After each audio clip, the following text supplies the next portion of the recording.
एक समय ऐसा था जब अतीक अहमद की उत्तर प्रदेश में तूती बोलती थी। वो कानून को अपनी जेब में रखकर चलता था, कहता था कि कानून उसका कुछ नहीं बिगाड़ सकता। लेकिन आज अतीक अहमद रो रहा है। यूपी एसटीएफ ने उसके बेटे और शूटर का एनकाउंटर कर दिया। अतीक ने न जाने कितने परिवारों को रुलाया और आज वो खुद रो रहा है। जिस अपराधी ने कई परिवारों की जिंदगी को बर्बाद किया, अब उसका परिवार बर्बाद हो चुका है और आज वो अपने बेटे के एनकाउंटर पर रो रहा है। लेकिन अतीक के बेटे के एनकाउंटर पर सवाल के बहाने मजहबी कार्ड खेलने की भी कोशिश हो रही है। समाजवादी पार्टी के द्वारा पोषित माफिया है, इसे हम माफिया को मिट्टी में मिला देंगे।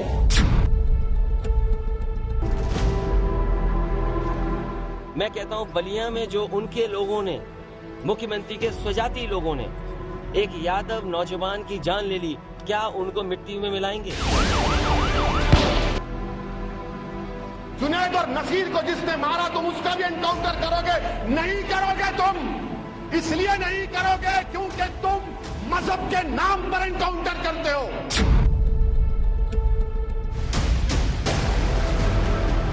The other name for Mr. Ajay Bish was actually Mr. Togdu. Kind of complete lawlessness, jungle raj, without resorting to the rule of law.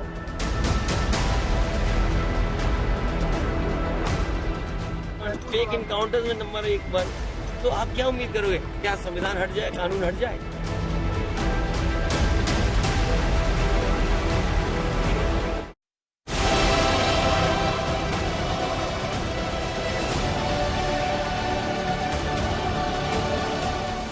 एक एनकाउंटर ने सारे देश के सियासी तापमान को अचानक बढ़ा दिया है। ये एनकाउंटर झांसी से 30 किलोमीटर दूर बड़ा गांव और चिरगांव के पास होता है, जिसमें 2 लोग मारे जाते हैं। पहला असद अहमद और दूसरा गुलाम मोहम्मद। पुलिस ने बताया कि असद और मोहम्मद गुलाम पारीचा बांध के पास छिपे हुए थे। इसी दौरान पुलिस ने उन्हें घेरा और सरेंडर करने के लिए कहा, मगर आरोपियों की ओर से फायरिंग शुरू हुई और उन्हें पुलिस ने मार दिया। इस मुठभेड़ में मारे गए दोनों लोगों का सीधा रिश्ता उत्तर प्रदेश के माफिया अतीक अहमद से होता है। असद उसका बेटा था और गुलाम मोहम्मद उसका शूटर। इसीलिए जैसे ही पता चलता है कि एक मुठभेड़ में ये मारे गए, मध्य प्रदेश के खरगोन से अखिलेश यादव यूपी में हुए एनकाउंटर पर योगी सरकार को घेरने में जरा भी देर नहीं करते। उत्तर प्रदेश फेक इनकाउंटर का उत्तर प्रदेश बन गया है। उत्तर प्रदेश में फेक इनकाउंटर हैं। अधिकारी अपनी कुर्सी बचाने के लिए, अधिकारी अपना सब कुछ दांव पे रख करके सरकार के दबाव में ये घटनाएं कर रहे हैं।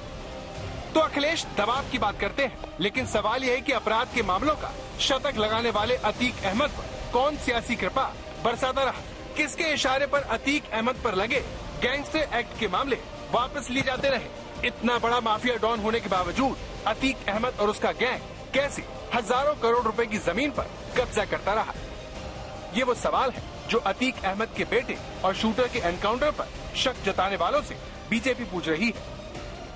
इन दोनों हत्यारों को, चाहे उसमें असद हो चाहे गुलाम नाम का हो, और इनके इनकाउंटर से प्रयागराज प्रदेश और सभी लोगों में बहुत खुशी है कि इस प्रकार के अपराधियों के खिलाफ कार्रवाई होनी चाहिए थी।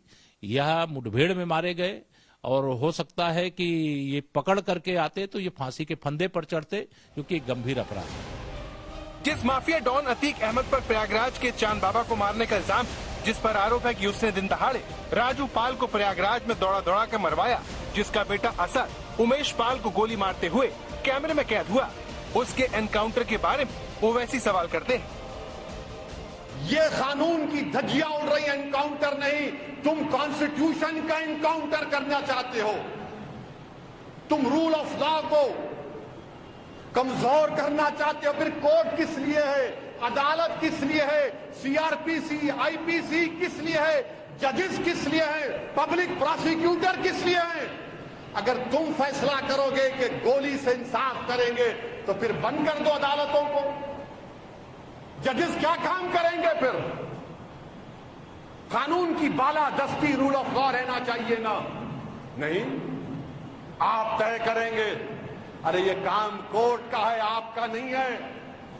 आप पकड़ो मुजरिम को, कोई कत्ल करता है तो सजा दिलाओ उसको, 12 साल 14 साल लाइफ दिलाओ। ओवैसी कानून की बात करते हैं जिसके सामने अतीक अहमद पर दोष सिद्ध होने में 44 साल लग जाते हैं, जबकि इससे शायद ही कोई इनकार कर सकता है कि अतीक अहमद ने गंगा यमुना के संगम वाले शहर को दुनिया भर में बदनाम किया, जो प्रयागराज शिक्षा का सबसे बड़ा केंद्र माना जाता है, धर्म की नगरी है। उसे अतीक अहमद के अधर्म ने शर्मिंदा कर दिया। लेकिन इतना सब होने पर भी एक डॉन को वर्षों सियासी संरक्षण मिलता रहा। लेकिन ये बड़ा मुद्दा एनकाउंटर पर सवाल के साथ नहीं उठाया जा रहा। महुआ मित्रा जैसे तृणमूल कांग्रेस की नेता एनकाउंटर के बहाने उत्तर प्रदेश के मुख्यमंत्री पर आपत्तिजनक बयान तो देती हैं, लेकिन अतीक अहमद के अपराध पर खामोश रहती हैं। सवाल है क्यों? वो इसे गाड़ी तो पलट ही सकता है। So the other name for Mr. Ajay Bish was actually Mr. Togdo, because whenever he was chief minister, even when he was MP, he would like to tell his police and his law and order enforcement agencies that Togdo, which means finish them off. So this kind of complete lawlessness, jungle raj, without resorting to the rule of law, encounter killings have always flourished under the honorable gentleman and continue to do so.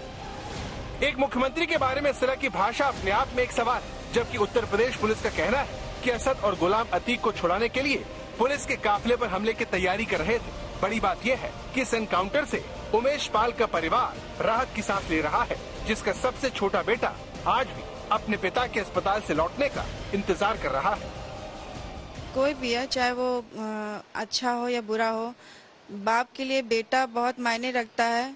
आज जो उसका encounter हुआ है तो उसको दुख तो हुआ है, लेकिन कहावत है कि जो बोया है वही तो काटोगे। तो जैसा उसने किया था, आज उसने अपने बच्चे का हश्र भी उसी तरह से पाया। सबसे छोटा बच्चा मेरा आज भी यही कहता है कि पापा को हॉस्पिटल मम्मी लेके गए हैं, सुई लग रही है, पापा को लाना है। हमने कहा हाँ बेटा, लेके आया जाएगा। दावा है कि ऐसे ढेरों परिवार हैं जिनको अतीक अहमद ने सताया, जिनकी जमीन पर कब्जा किया, उन्हें बेघर किया। यही वजह है कि जितने सवाल झांसी में हुए एनकाउंटर को लेकर उठ रहे हैं, उससे ज्यादा सवाल अतीक अहमद को संरक्षण देने वालों से पूछे जा रहे हैं, क्योंकि अतीक अहमद अपराध के राजनीतिकरण का सबसे बड़ा उदाहरण है, जिसे मिले सियासी संरक्षण उसे इतना बड़ा डॉन बना दिया, वरना उसकी कहानी 90 के दशक में ही खत्म हो चुकी होती।